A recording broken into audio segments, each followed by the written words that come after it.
Olá, pessoal. Meu nome é Doralice. Fazemos parte da Universidade Federal de Pernambuco e, através do PET Parasitologia, um programa de educação tutorial que integra ensino, pesquisa e extensão, estamos aqui para te ajudar a revisar parasitologia para o Enem. E hoje falaremos sobre o parasita Trypanosoma cruzi. E ao final dessa aula teremos a resolução de alguns exercícios.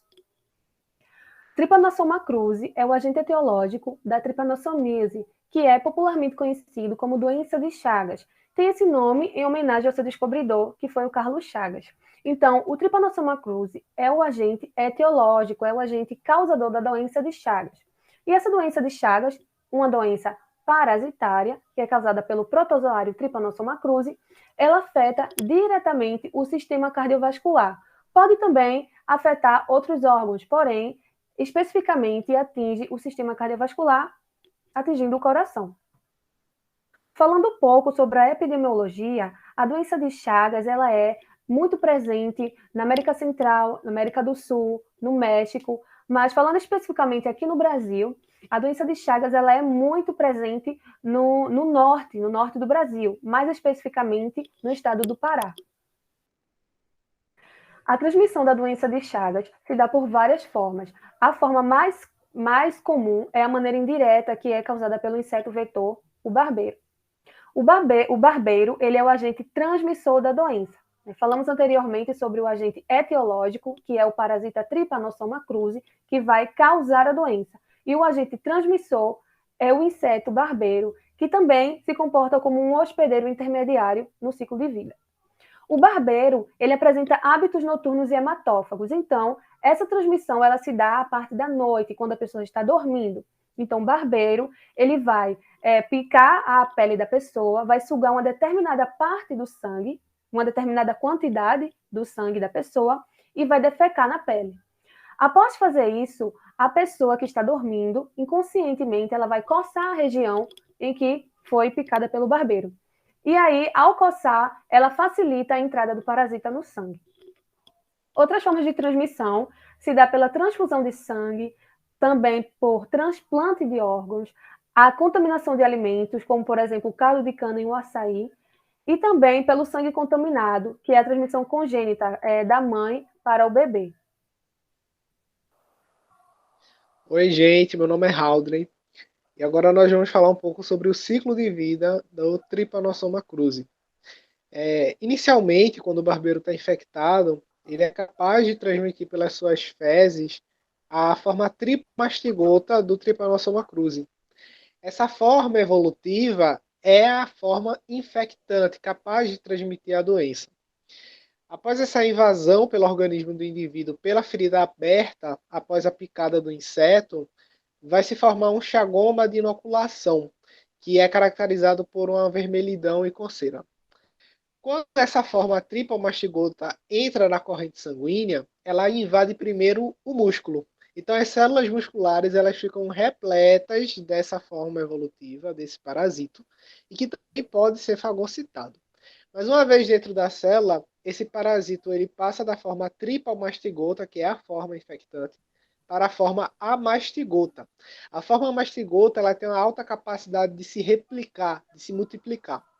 A partir daí, a célula do ser humano já não vai ser mais capaz de abrigar tantos parasitas e vai ocorrer o que a gente chama de lise, né?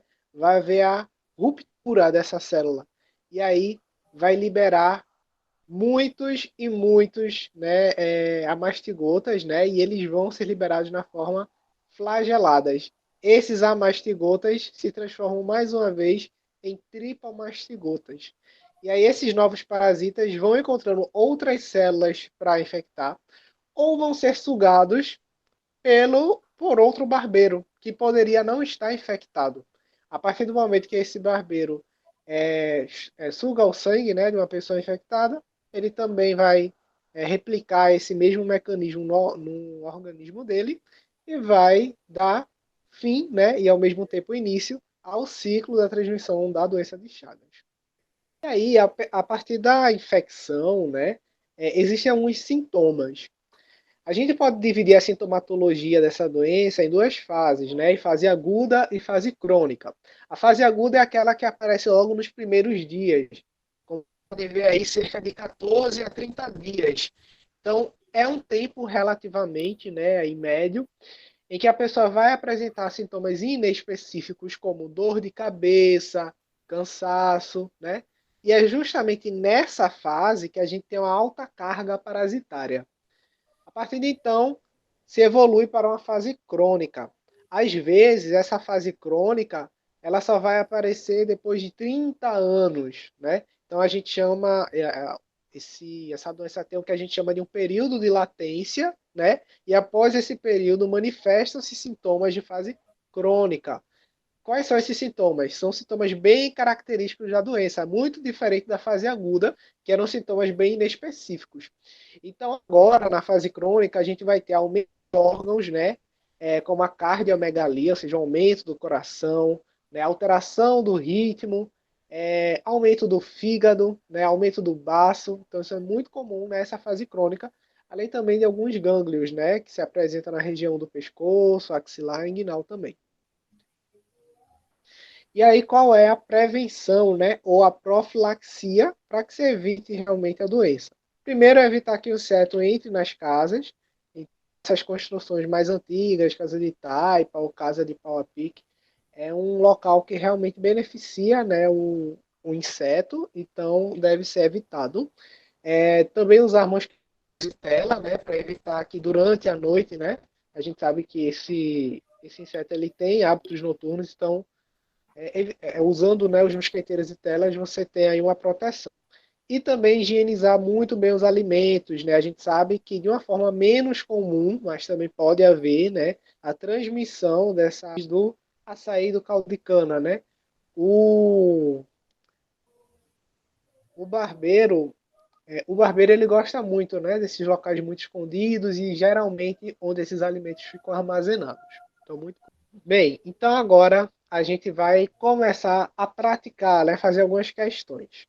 A primeira questão que a gente separou para vocês caiu no Enem de 2012 e diz assim, ó: a doença de Chagas afeta mais de 8 milhões de brasileiros, sendo comum em áreas rurais.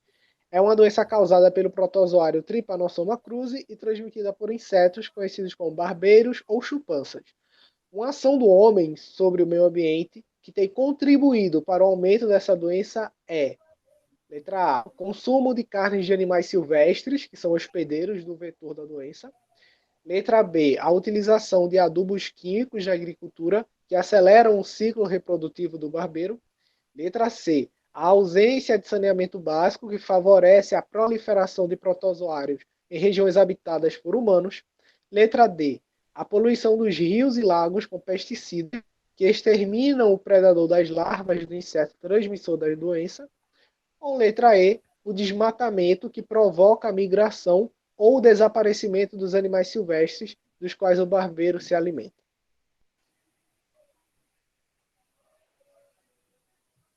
E aí a resposta correta é letra E. Se você marcou letra E, muito bem, parabéns. Realmente, o desmatamento provoca a migração, o desaparecimento dos animais silvestres, do qual o barbeiro se alimenta, né? Então, esse desmatamento faz com que o barbeiro procure abrigo em outros locais, como exemplo nas casas de pau a pico, casa de taipa, né? E lá o ciclo da doença pode continuar. Então, agora na segunda questão, temos o seguinte: recentemente foram relatados no estado do Pará casos de pessoas que contraíram doença de Chagas por ingestão de açaí. O fruto, muito utilizado na elaboração de sucos, foi triturado juntamente com insetos conhecidos por barbeiros ou chupanças, que se esconderam em cestos cheios de açaí. As pessoas que adoeceram foram infectadas pelo: letra A, protozoário Plasmodium falciparum; letra B, protozoário Triatoma infestans; letra C, protozoário Trypanosoma cruzi; letra D, vírus Plasmodium falciparum; ou letra E, vírus Trypanosoma cruzi. Então, a resposta correta é a letra C, protozoário Trypanosoma cruzi. É sempre bom lembrar que o Trypanosoma cruzi ele é um protozoário, tá? Ele não é um vírus, não é uma bactéria. Então, coloque sempre na mente de vocês, é um protozoário, Trypanosoma cruzi. E agora vamos para mais uma questão. Uma pessoa pretende processar um hospital com o argumento de que a doença de Chagas, da qual é portadora, foi ali adquirida em uma transfusão de sangue. A acusação, letra A, não procede, pois a doença de Chagas é causada por um verme platelminto que se adquire em lagoas. Letra B, não procede, pois a doença de Chagas é causada por um protozoário transmitido pela picada de mosquitos. Letra C, não procede, pois a doença de Chagas resulta de uma malformação cardíaca congênita. Ou letra D, procede, pois a doença de Chagas é causada por um protozoário que vive no sangue. Letra D, né? Quem marcou letra D se deu bem. Então, realmente, essa acusação procede, porque a doença de Chagas, ela é uma doença que é transmitida, a lembrar, por um inseto barbeiro, que vai atacar as células sanguíneas e depois as musculares, tá bom? Importante lembrar que nos hospitais brasileiros, né, existe um tipo de teste para evitar que isso aconteça, né? Que uma pessoa que receba uma transfusão de sangue adquira a doença de Chagas. Mas isso é uma hipótese que pode ocorrer, tá bom? Agora vamos para a quarta e última questão. Sobre a transmissão da doença de Chagas, é correto afirmar: letra A, dá-se pela picada do barbeiro. Letra B, dá-se apenas pelas fezes do barbeiro. Letra C, dá-se pelas fezes do barbeiro, pela transmissão oral, vertical, transplante de órgão e acidental. Letra D, dá-se pela contaminação de seringas. E letra E, é uma doença que acontece apenas com pessoas que moram em casas de taipa e ribeirinhas. Então, a resposta certa é a letra C.